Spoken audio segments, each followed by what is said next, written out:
So what we're looking at today is 5.3, connecting models and symbols. So let's go ahead and jump right in. So how can you use models and symbols to find quotients? A theater has 375 seats arranged in rows with 15 seats in each row. How many rows are in this theater? Let R equal the number of rows. So we want to take and create a model to represent this situation. So to start the model, we know we need to have 15 seats total. So this is going to represent a total of 15. We're going to have 10 here and 5 here. So there's our 10 by 10. If we think about it, we need to make it all the way to 375. So this is also 10 and 10. So this gives us 100 and 100. So we're currently at 200. And then our 5s over here, so these are going to be split into rows. Oh, crazy lines. All right, so there. 1, 2. Okay, so we have our 5 parts here. So 1, 2, 3, 4, 5. And so each of these represent 50 because it's 5 times 10. So we're using area to help us here. So we know that using our division, so taking the 375 and dividing it by 15, 15 can go into 37 2 times. That's 30. We subtract, we get 7, 75. And so that's why we have the 20 over here. We know it's at least the 20, but we can finish this out, right?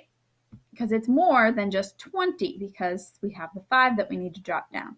So how many times can 15 go into 75? Well, that'd be 5 times. So that gives us 75. That gives us 0.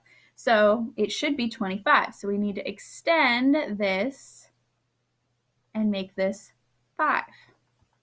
So now we'll have 5 rows. 1, 2, 3, 4, 5. And these will extend through here. I know this drawing's a little sloppy. One sec. And here we have 25 rows. So these are our 25 rows. Oh, that's not going away. So we've got our 25 rows, 10, 20, 25.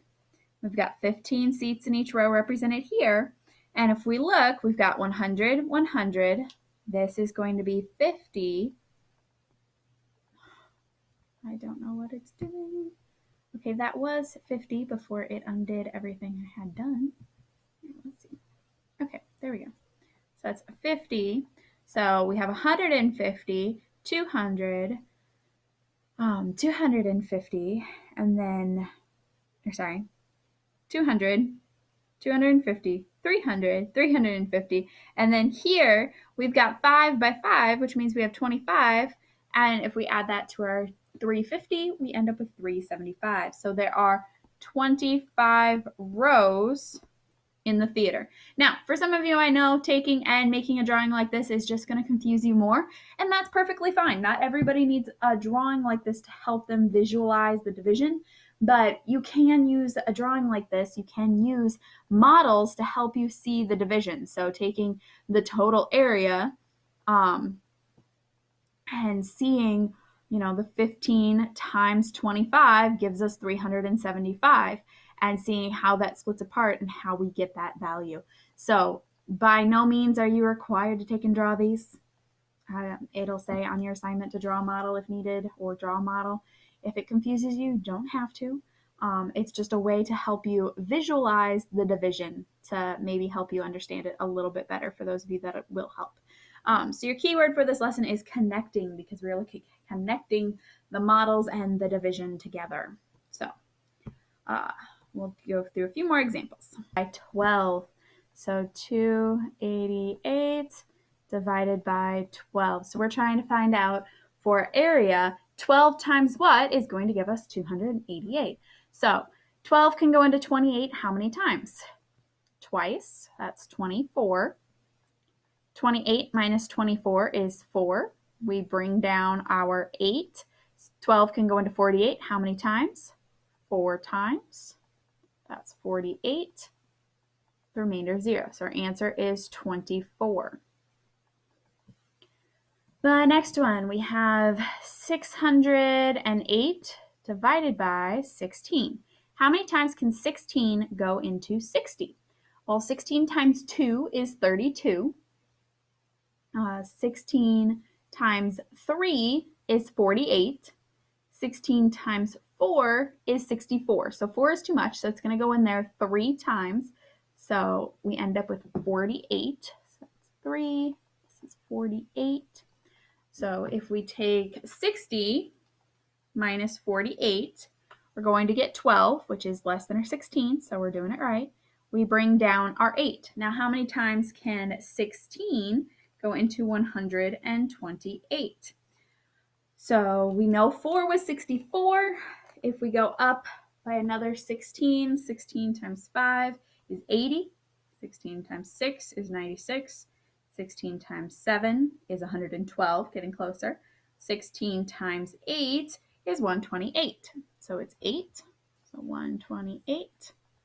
Subtract, we get 0. So 38 times 16 gives us 608. So for a lot of these, you are going to get whole numbers. You're not going to get a remainder. There will be some that might have remainders, but a lot of them are going to be whole numbers. So now we take 840 and we divide it by 21. So how many times can 21 go into 84? Well, 21 times 2 is 42. 21 times 3 is 63. 21 times 4 is 84. So it goes in there perfect 4 times. 84. Subtract, we get 0. We bring down our 0. Can 21 go into 0? Nope. So we put a 0 up at the top. So our answer is 40. So 40 times 21 is 840. Our next one, we have 290 divided by 29. How many times can 29 go into 29? 1 time.